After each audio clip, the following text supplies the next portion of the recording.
Good morning, good morning po sa inyong lahat, lalo-lalo na sa ating mga subscribers.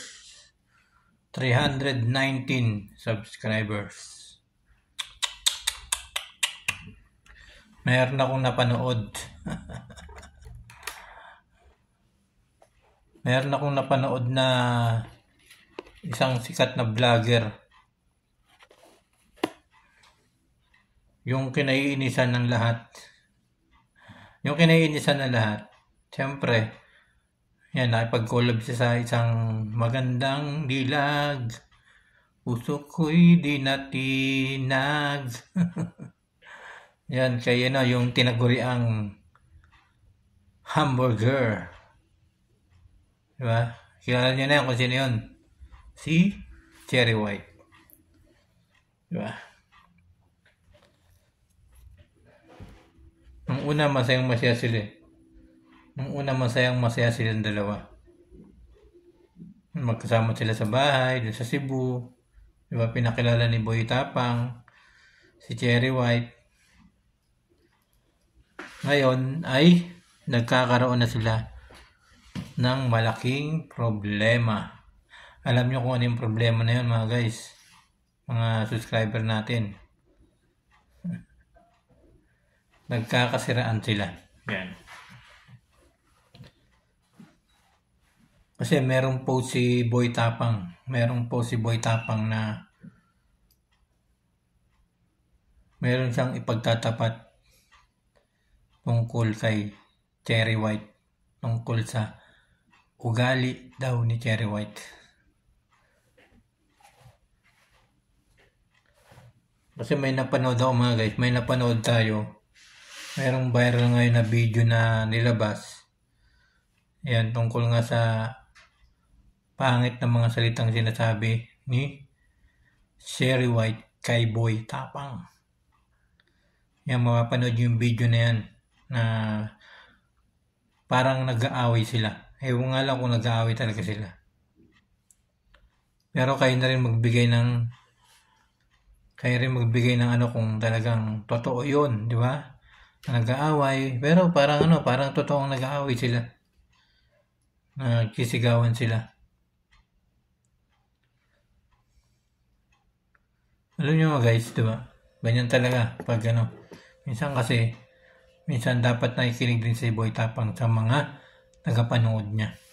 Dapat nakikinig din siya kasi hindi naman lahat ng maganda, nakita lang maganda ay maganda na rin yung ugali. Diba? Hindi naman lahat ng ganun.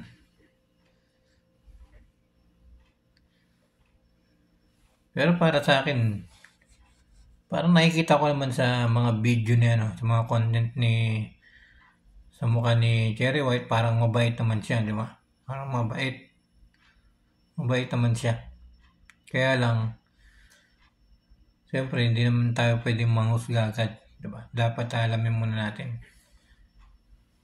Kaya lang, ang pangit doon kay Boy Tapang, pagkatapos ng masasaya nilang araw, ay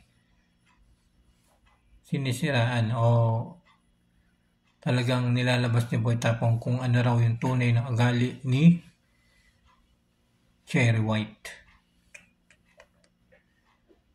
Kasi nakita naman natin mga guys, nakita natin silang dalawa. Ang saya-saya nila, nagkahalikan sila sa content, di ba?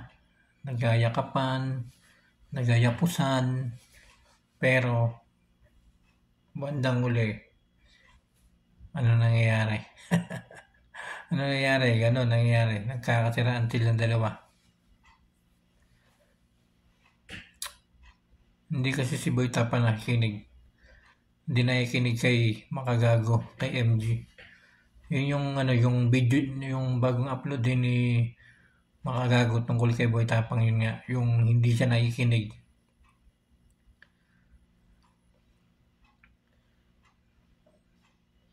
Na magagaling daw yung sabi ni Makagago, sa probinsyano magagaling. Di ba?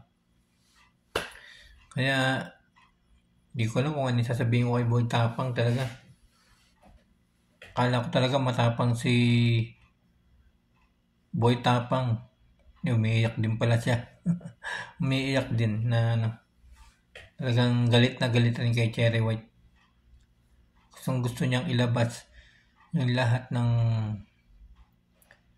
gusto niyang sabihin tungkol nga kay Cherry White. May nilabas nga sa video, may mga video nga na ano, may video ako napanood na nag-aaway sila talaga. Nag-aaway sila, nagsasagutan. Pero hindi natin masyado maano yung mukha kasi parang video na tago lang. Tapos nag-aaway sila dalawa. Parang nilagay lang ni Boy Tapang yung video na yan. Nilagay ni Boy Tapang or ni Cherry White sa tabi para mapanood na nag-aaway sila. Diba?